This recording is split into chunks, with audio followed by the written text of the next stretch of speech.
And as we're starting Parshas Shemos, the Alshich starts with the fundamental question. What is the purpose of all the suffering? Why did the Jews have to endure 210 years of suffering, anguish, spiritual suffering, physical suffering, abuse? What was the purpose? And he immediately rejects that it can only be that the Jews suffered for a punishment. Something Avram Avinu said, something they did wrong. It does not make any sense, he says, and he goes through it, that the Jews should have suffered for 210 years, several generations, for a punishment. There must have been something happening. There must have been some purpose to the suffering. There must have been some purpose to going down to Mitzrayim and having to endure those 210 years, and that we got something out of it. What was the purpose of the world in the first place? Got to go all the way back. What was the purpose of everything? Why did Hashem create the world? Hashem created the world, he says, so that there could be a people who are going to serve him, a people who are going to connect him. And he wanted that this should happen through the medium of the Torah. People learning the Torah, studying the Torah, and acting with the words of the Torah, that is the purpose of the world. And that is what Hashem essentially wanted, and that's what Hashem created the entire world for. Now, the first generations of people, Hashem, and again, there was nobody and no group of people that were worthy of receiving the Torah. And obviously, he goes a little bit, we can't go through the entire history, but essentially what happened was that until Avram Avinu, there was nobody worthy of accepting the Torah. When Avram Avinu came to the world and found Hashem in a way, and started spreading the light of Hashem, Hashem finally found one person who, through him, will be worthy, in fact, to give the Torah. Through him, the entire purpose of the world will come to fruition. And then through his son Yitzchak, and then through his son Yaakov. And Hashem knew through these people, this is who the perfection of the world has to be made through. The purpose of the world was going to be done through these people. But the reality was that not everyone coming from Avram, Yitzchak, and Yaakov originally were worthy of being part of the Jewish people. So there was Avram, Yitzchak, and Yaakov, very worthy people, but Avram had a Yishmael, and Yitzchak had a Esav. So not all of them, all the children of these people were worthy.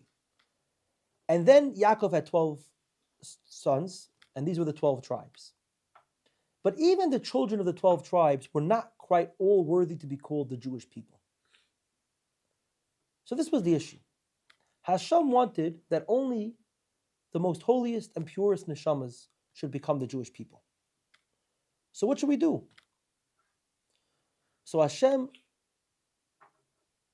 decided that the way to deal with this, and the way to filter out the neshamas that weren't the purest, the way to filter out the neshamas that weren't the holiest and the highest level neshamas, was to put us through a very hard test. A very, very difficult, physically difficult, emotionally difficult, spiritually difficult test.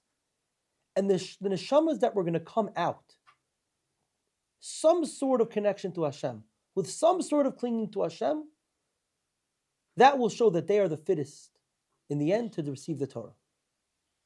And the souls that fall, and the souls that are not unable to endure, those are the souls that are not going to make it. So the Alshich uses the famous words, and he compares it to what he calls a kur habarzel, the iron stove, which basically the idea is that to find a melting pot. A melting pot. If you type, it's actually literally a melting pot. The idea is that you have fine metal integrated inside stone, inside all types of things that are not so valuable. So you put this stone inside a very, very hot stove, very, very hot pot, and through tremendous amount of pressure and through a big process, you knock out all the, what we call pisolet, all the extras, everything that isn't the finest. And it goes through a very, very harsh process. And only in the end of this very, very harsh process does the fine metal come out. And the harsher the process, the finer the metal. So Egypt really was nothing but a process of getting the finest, most beautiful neshamas out. And this was the purpose of the servitude. This was the purpose of putting them specifically in the most spiritual wasteland in the whole world. There was a tremendous amount of challenges from every place, physical, emotional, and spiritual. And what did it say happened in the end? In the end, there were only a few things that the Jews did to keep who they were, to keep their connection to Hashem, their connection to the Shekhinah. What was that? They didn't change their name. They kept their identity. They didn't change their language. They didn't change the way they dressed. The Alshich brings down that they didn't speak Lashon Hara, and they kept their morality and didn't intermarry. That was it. That was their entire connection, pretty much, to what it meant to be a Jew. And the way that they were able to keep that is because they looked back to what they were in their essence. They looked back that there was a Yaakov Avinu. They looked back that there was a Yosef HaTzadik. And through their connection to who they were, to their ancestors, that was what was able to keep them in this very minimal level, to know and to give them the power to overcome the tremendous struggles that was the 210 years in Egypt. To the point where in the end of the time, only about 1 in 50 or 1 in 500 actually made it out. What's the point? The point was that those were the souls that were able to endure. Those are the souls that were able to connect and stay related to the Shekhinah to a certain extent. And what did that prove? That was a kind of survival of the fittest. That was kind of proving that these are the souls that are the most connected to the Shekhinah, that they couldn't totally disconnect from it. And these were the purest souls. And then what happened? Hashem said that these souls need to now earn the right to leave Egypt. And he says that was why they had to have the Nisayon and of the mitzvah of slaughtering the Karban Pesach. This was what gave them now this merit. They connected to the Shekhinah. They survived. Now what gave them the merit to leave Egypt? The Karban Pesach. And that was the story of the Exodus. And then what happened? Now they had to spend 50 days preparing themselves to finally get the purpose of the entire world, which was to receive the Torah. So the Alshich is looking at literally the entire story of the world and saying, and of course, you could spend a lot of time thinking about each element and each level.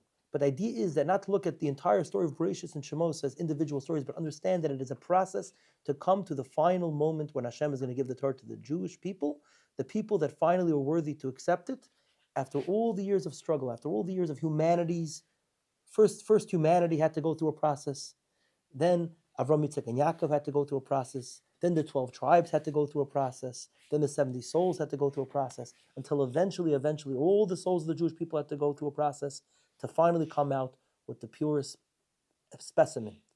And each one of us are descendants of those souls, the souls that made it through, the finest souls that Hashem decided to give the Torah to.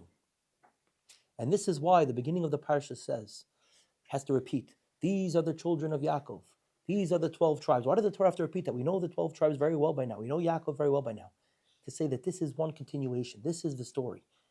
The Jewish people were able to survive through the hardships of Mitzrayim because they looked back to where they came from. They knew their roots. And in that merit, they were able to stay strong and connect to the Shekhinah.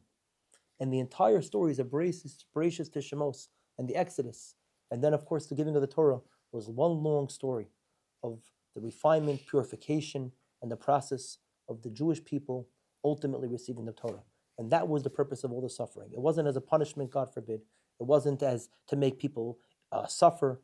It was purely for the good of the world, that there should be the finest souls and the most purest souls coming out, the ones that are going to be able to endure and cling to the Shekhinah against all odds, showing that they are the most related to the Shekhinah, showing that they are the closest thing to the Shekhinah because they were unable to be detached from it.